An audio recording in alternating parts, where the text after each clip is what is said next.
guys, what is up and welcome back to the Alicia Dion channel. This is where we talk about everything gut health, IBS, IBD and so much more. This week we're talking about what is IBD, and IBD stands for Inflammatory Bowel Disease. We're going to be talking about the definition, the symptoms, the causes and so much more. Whether you've clicked on this video to help yourself with IBD or you just want to know more about it or have a family member who's suffering or a friend that needs some help, you're in the right place. So let's jump into everything you need to know and what is IBD. Someone's just started mowing their lawn.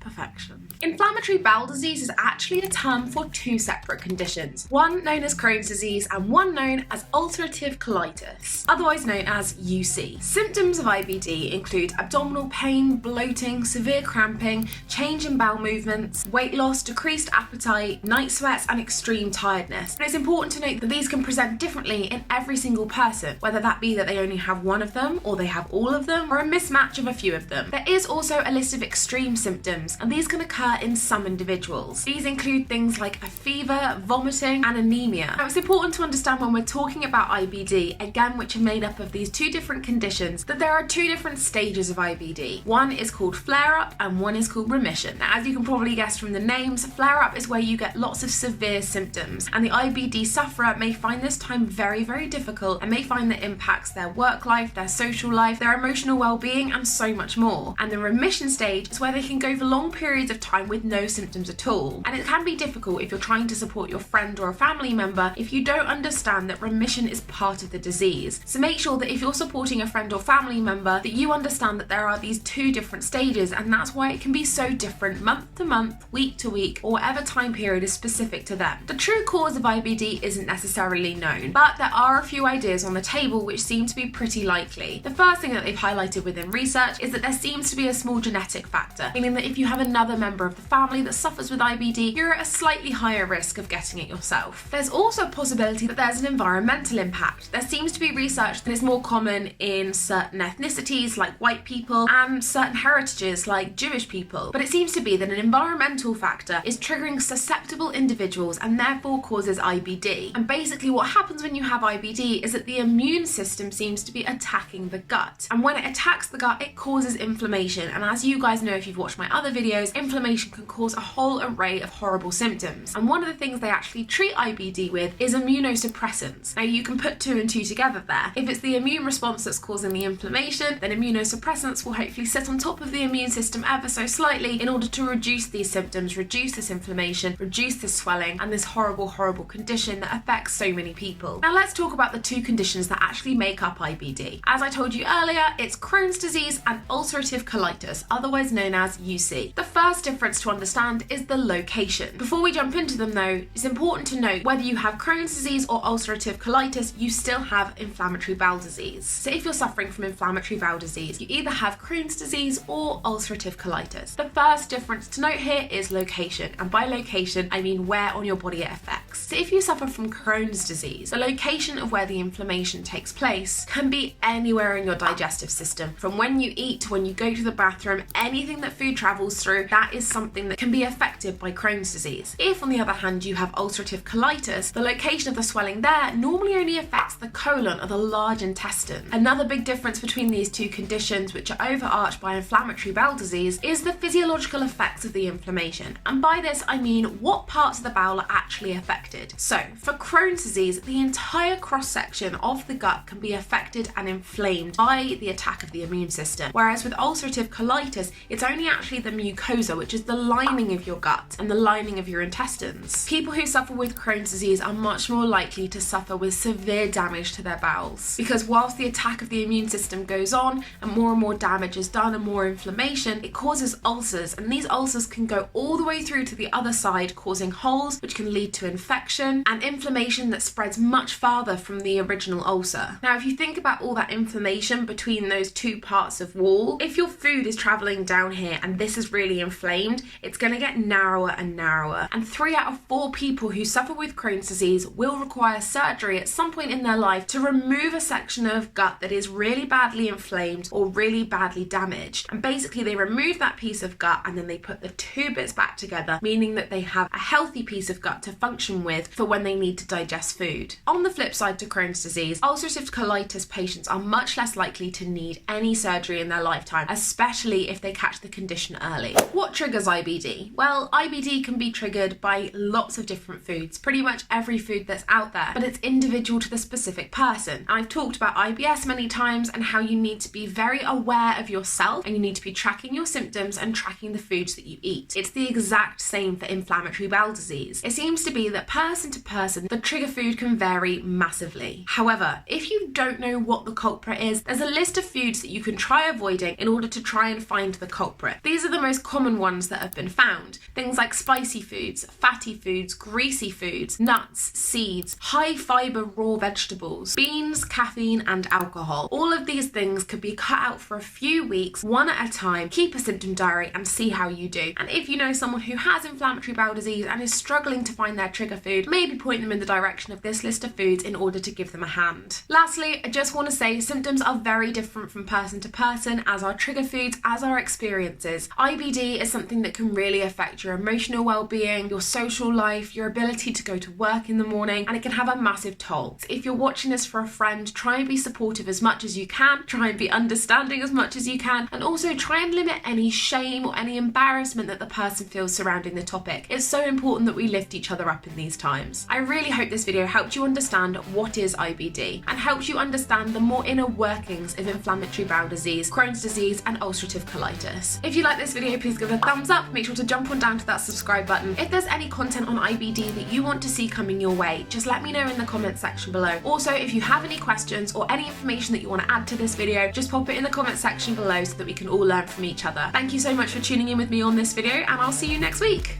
Bye!